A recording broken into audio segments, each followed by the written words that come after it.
Hi friends, welcome to my channel. రక్తం కారుతున్న గగన్ చైని చూసి బాధగా ఇలా అంటుంటుంది భూమి. శరత్చంద్ర అంకుల్పై తిరగబడుతున్నట్టు యాక్టింగ్ చేసి అక్కడి నుండి వెళ్ళిపోవచ్చు కదా అని భూమి ఏడుపు గొంతుతో అడుగుతూ ఉండగా, మనసులో ఉన్నది తప్ప వేరొకటి చెప్పడం నాకు రాదు.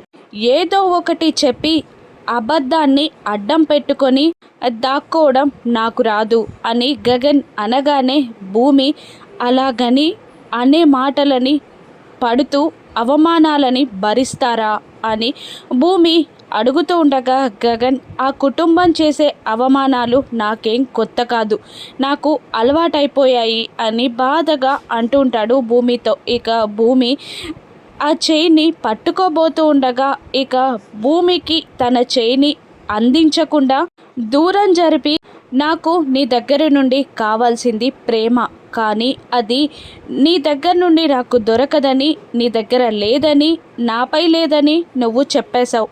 కానీ నీ జాలి సానుభూతి నాకు అవసరం లేదు అని అంటూ గగన్ అక్కడి నుండి వెళ్ళిపోతుండగా కన్నీళ్లతో భూమి చూస్తూ ఉంటుంది. ఇక భూమి మనసుని గగన్ ఎప్పుడు అర్థం చేసుకుంటాడో, వీళ్ళ మధ్యలో వచ్చిన అపార్థాలని ఎలా తొలగిస్తుందో భూమి రాను ఎపిసోడ్స్లో చూద్దాం. Thank you for watching.